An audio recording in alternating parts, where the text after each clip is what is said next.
Kemudian Nabi menyatakan wa kullu bid'atin wa kullu dhalalatin finnar. Setiap kesesatan tempatnya neraka. Kalau ada bid'ah yang hasanah, berarti ada kesesatan yang hasanah. Nah ini otomatis. Hati-hati. Ini sesat, tapi baik. Gimana, nggak nyambung kan? Iya, setengah ini sesat, neraka saja ya. tapi belum pasti neraka. Oh ini sesat tapi baik. Nah, gimana tuh? Nggak nyambung jadinya. Ada di diri kita para salafiyin sejak tahun 97. Tahun 95 bersatu semua salafi. Tahun 97 sampai sekarang berpecah belah, dan masih banyak lagi perpecahan-perpecahan yang lainnya. Ini hanya sebagian saja saya sampaikan sebagai teguran. Berhentilah menyalah-nyalahkan mayoritas umat Islam, karena di diri kita, di diri antum, banyak sekali kesalahan-kesalahan yang besar.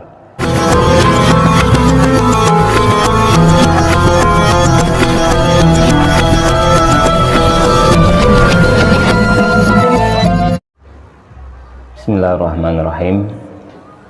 Assalamualaikum warahmatullahi wabarakatuh. Alhamdulillah wassalatu wassalamu ala Rasulillah wa ala alihi wa sahbihi wa man walah, amma ba'd. Kaum muslimin, para jemaah sekalian yang semoga kita semua dirahmati oleh Allah Subhanahu wa taala. Insyaallah pada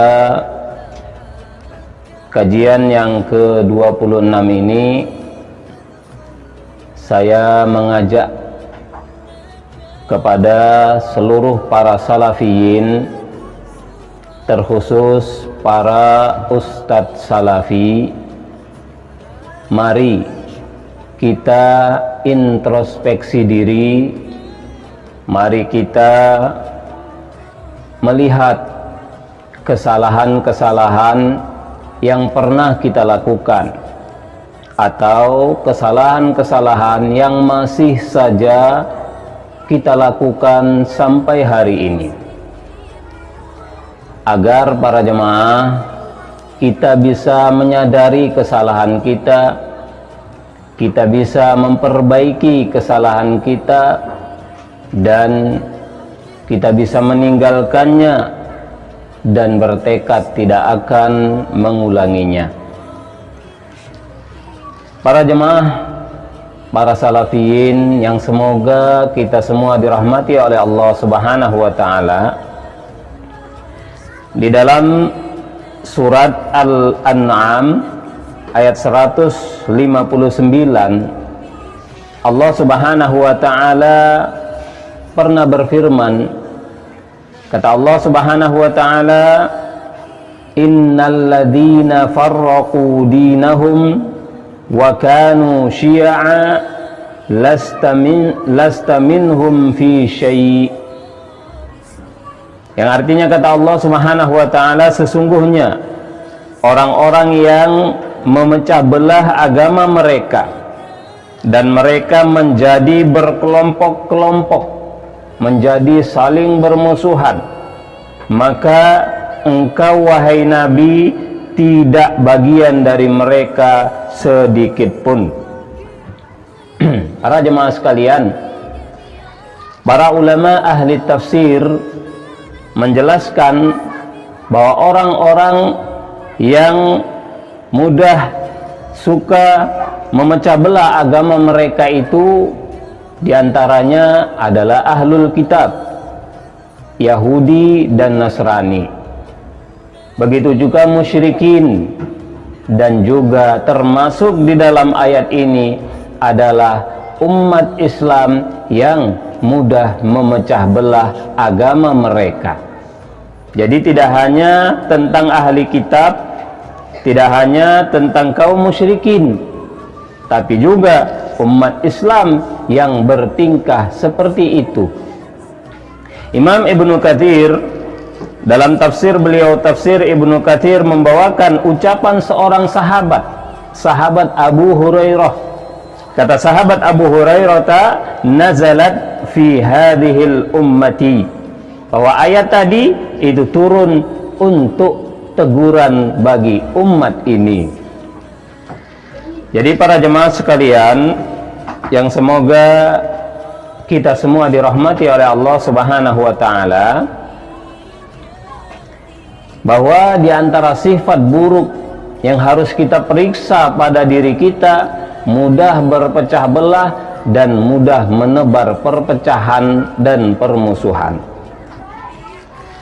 Syekhul Islam Ibnu Taimiyah rahimahullahu ta'ala dalam kitab beliau, kitab Al-Istiqamah, beliau mengatakan, wal bid'atu maqrunatun bil furqati kama anna sunnata maqrunatun bil jama'ati fayuqalu ahlus sunnati wal jama'ati kama yuqalu ahlul bid'ati wal furqati.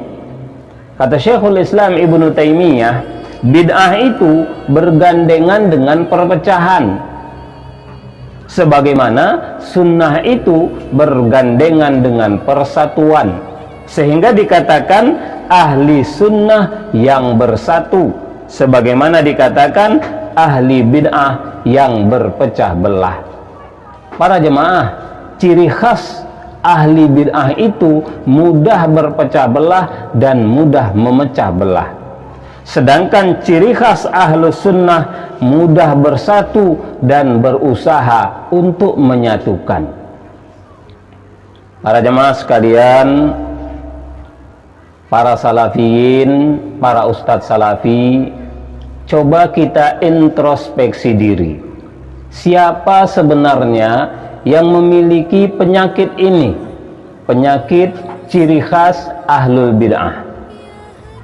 Para jemaah sekalian, kalau kita perhatikan, mayoritas umat Islam, saudara-saudara kita, yang mereka mengamalkan amalan-amalan maulidan, mengamalkan amalan tahlilan, yasinan, zikir berjamaah, kirim al-fatihah, kemudian melafadzkan niat bertabarruk dengan orang soleh atau dengan kuburan, bertawassul di kuburan, dan berbagai amalan-amalan mereka yang lain.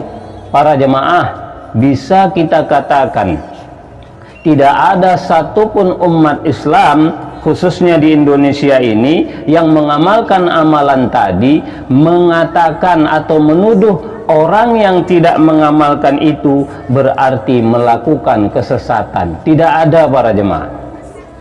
Tidak ada umat Islam di Indonesia ini yang mengamalkan amalan tadi lalu menuding orang yang tidak mengamalkan berarti berbuat kesesatan.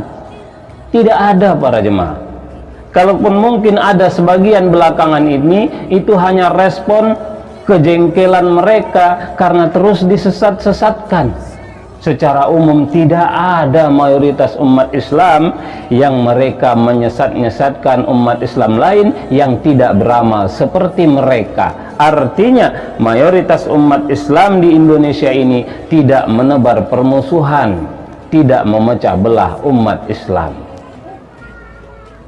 Maka sekarang coba kita lihat para ustadz, para salafiyin, para ustadz salafi, bagaimana dengan kita, antum? Berbagai amalan-amalan tadi selalu kita katakan, selalu antum katakan, yang tahlilan berarti berbuat bid'ah sesat, yang yasinan berbuat bid'ah sesat, yang zikir berjamaah berarti berbuat kesesatan, yang tawasulan, tabarrukan, melafadzkan niat dan lain sebagainya berarti berbuat bid'ah yang sesat, bahkan kesyirikan. Para jemaah, setiap orang yang berakal sehat, yang waras, akan memahami perbuatan kita itu menimbulkan keresahan, perbuatan kita itu menimbulkan perpecahan dan permusuhan, sangat menyakiti hati umat Islam. Para jemaah, yang mana yang memecah belah umat Islam? Mari introspeksi diri. Tingkah laku kita inilah yang jelas-jelas memecah belah umat Islam. Kenapa? Karena masalahnya jelas-jelas masalah khilafiyah, ijtihadiyah, mu'tabarah. Perbedaan kuat di antara sesama ulama ahlus sunnah. Kemudian kita katakan sesat, bahkan syirik. Itu namanya memecah belah para jemaah. Berbeda kalau masalah itu disepakati oleh seluruh para ulama ahlus sunnah, boleh kita keras. Kalau ini ijtihad para jemaah, maka sangat dikhawatirkan tingkah laku ciri khas ahlul bid'ah itu justru ada pada kita, pada antum para salafiyin. Para jemaah sekalian, mari introspeksi diri. Karena penyakit ini, ketika kita yakini masalah ijtihadiyah, perbedaan kuat di antara sesama ahlus sunnah, terus kita katakan dolalah, bahkan syirik. Ketika diyakini penyakit kesalahan yang seperti ini, niscaya bisa dipastikan kita para salafiyin akan saling sesat menyesatkan. Kenapa para jemaah? Karena perbedaan pendapat akan terus ada sampai hari kiamat. Kalau setiap berbeda terus disesatkan, maka sampai hari kiamat kita akan terus berpecah belah dan saling sesat menyesatkan. Sekarang kita lihat faktanya para salafiyin, para ustadz salafi, dan ini sekali lagi hanya teguran agar kita introspeksi diri. Berhentilah menyalah-nyalahkan orang lain karena kita punya banyak sekali kesalahan. Para jemaah, baru 2 tahun saja salafi mulai dikenal di Indonesia. Hanya 2 tahun saja, akibat kita suka membid'ahkan, menyesatkan, bahkan mensyirikkan masalah yang jelas-jelas khilafiyah, ijtihadiyah, mu'tabarah. Hanya 2 tahun saja para jemaah, salafi sudah saling sesat menyesatkan. Mohon maaf para jemaah, ini teguran introspeksi diri. Salafi ini para jemaah mulai dikenal kurang lebih sekitar tahun 95. Itu seingat saya para jemaah. Jadi apa yang saya sampaikan tentang tahun itu seingat saya. Kurang lebih mulai tahun 95. Kemudian sekitar tahun 97 salafi langsung berpecah belah. Langsung sesat menyesatkan sesama salafi. Hanya karena para ulama salafi atau sebagian ulama salafi beda pendapat dalam menilai, dalam menghukumi yayasan sosial yang ada di Kuwait, yaitu Yayasan Ihya'ut Turas. Apakah yayasan ini dan orang-orang yang di dalamnya ahlus sunnah atau ahli bid'ah? Ulama salafi, sebagian ulama salafi beda pendapat. Hanya karena perbedaan yang sepele ini, salafi saling sesat menyesatkan di seluruh dunia, khususnya di Indonesia ini. Sekitar tahun 97 sudah menjadi 2 kelompok. Yang membela yayasan Ihya'ut Turas dituduh sebagai sesat, sebagai sururi. Sururi itu para jemaah salafi yang sesat, yang menyimpang, dinisbatkan kepada seorang syekh yang menurut para salafi syekh ini juga sesat, tapi ngaku salafi. Namanya Syekh Muhammad Surur Zainul Abidin. Menurut banyak ustadz salafi ini syekh ini sesat. Nah, yang membela yayasan tadi, yayasan di Kuwait itu, dituduh sama sesatnya seperti syekh itu, sehingga digelari dengan sururi. Dan sampai detik ini masih perpecahan itu terjadi, masih ngotot membuat tulisan-tulisan, ceramah-ceramah menuduh para ustadz salafi yang lain sebagai sururi. Sesama salafi sesat menyesatkan mulai dari sekitar tahun 97 dan sampai sekarang. Para jemaah, ini adalah kebatilan, ini adalah kesesatan. Jangan sibuk menyesatkan orang lain. Ternyata kita salafi, di diri kita ada penyakit yang menyesatkan. Mari introspeksi diri.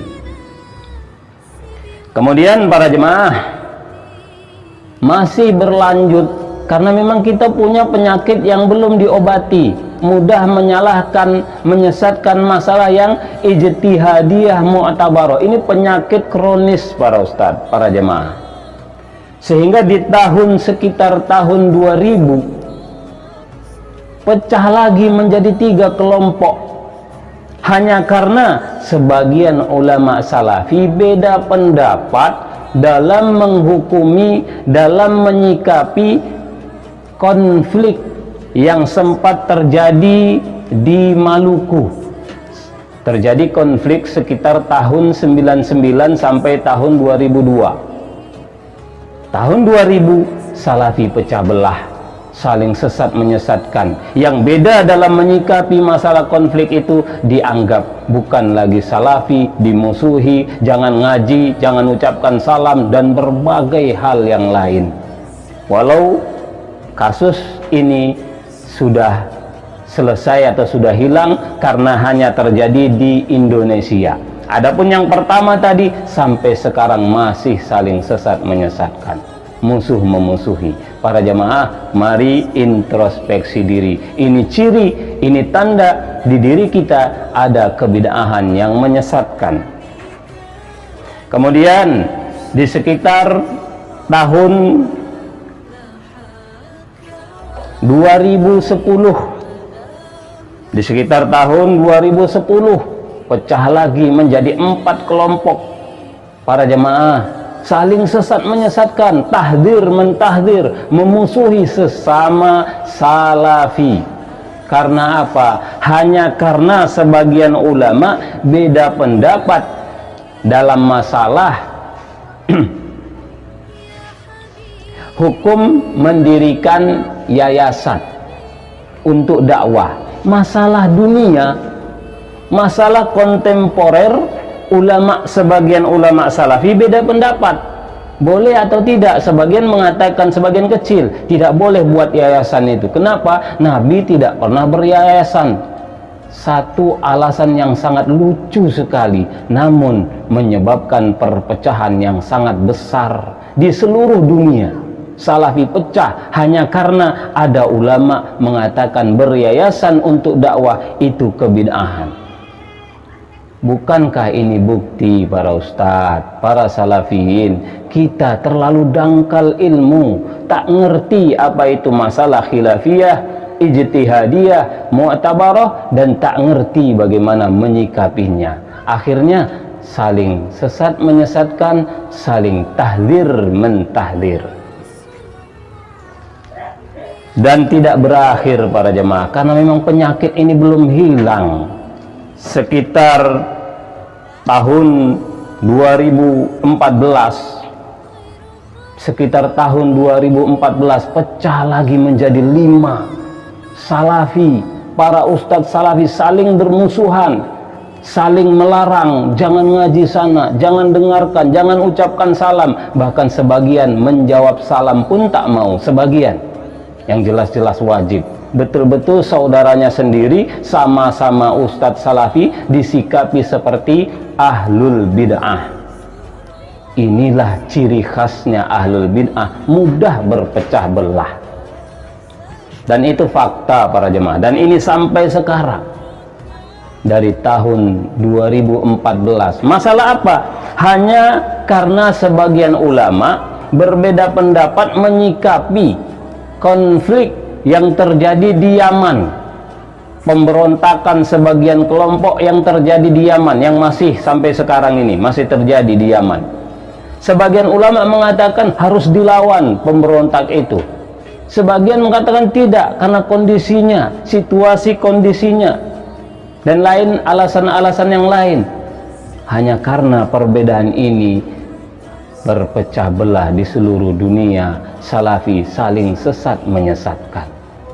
La ilaha illallah. Ini penyakit yang sangat kronis para jemaah, para ustadz. Mari introspeksi diri. Siapa sebenarnya yang memiliki ciri khas ahlul bid'ah? Mudah berpecah belah dan mudah memecah belah.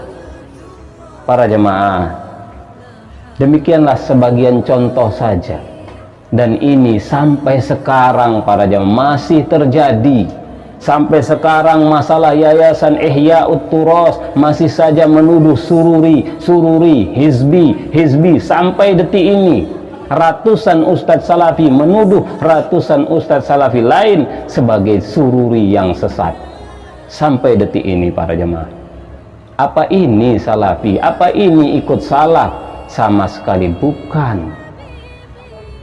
Sampai detik ini masih saja menganggap sesat yang beryayasan, sampai detik ini ditulis di website dan sebagainya, diceramahkan, ceramah, bukan masalah oknum, tapi sudah didakwahkan, dianggap inilah manhaj salaf, menyesat-nyesatkan sesama salafi, dianggap itulah manhaj salaf. Salaf yang mana para jemaah? Bertobatlah. Sadarilah kesalahan itu, apakah yang sudah terjadi atau yang masih saja terjadi. Sampai detik ini masih juga memusuhi saudara salafi yang beda pendapat dalam menyikapi konflik di Yaman. Sampai detik ini para jemaah masih bermusuhan, tahdzir mentahdzir. Bukankah ini ciri khasnya ahlul bid'ah? Berhentilah menyalah-nyalahkan orang lain, para ustadz, para salafiyin, karena ternyata ciri khas ahlul bid'ah yang menyesatkan itu ada di diri antum sampai saat ini. Jadi demikianlah para jemaah, di kajian ke 26 ini adalah mengajak, mari kita introspeksi diri. Jangan lagi menyalah-nyalahkan, menyesat-nyesatkan berbagai amalan umat Islam, bahkan mensyirikkan masalah yang jelas-jelas ijtihadiyah. Perbaikilah diri antum para ustaz, diri kita semuanya. Banyak kebid'ahan di diri kita. Bahkan ciri khas ahlul bid'ah mudah berpecah belah, mudah memecah belah, mudah menyesat-nyesatkan. Itu ada di diri kita para salafiyin sejak tahun 97. Tahun 95 bersatu semua salafi. Tahun 97 sampai sekarang berpecah belah, dan masih banyak lagi perpecahan-perpecahan yang lainnya. Ini hanya sebagian saja saya sampaikan sebagai teguran.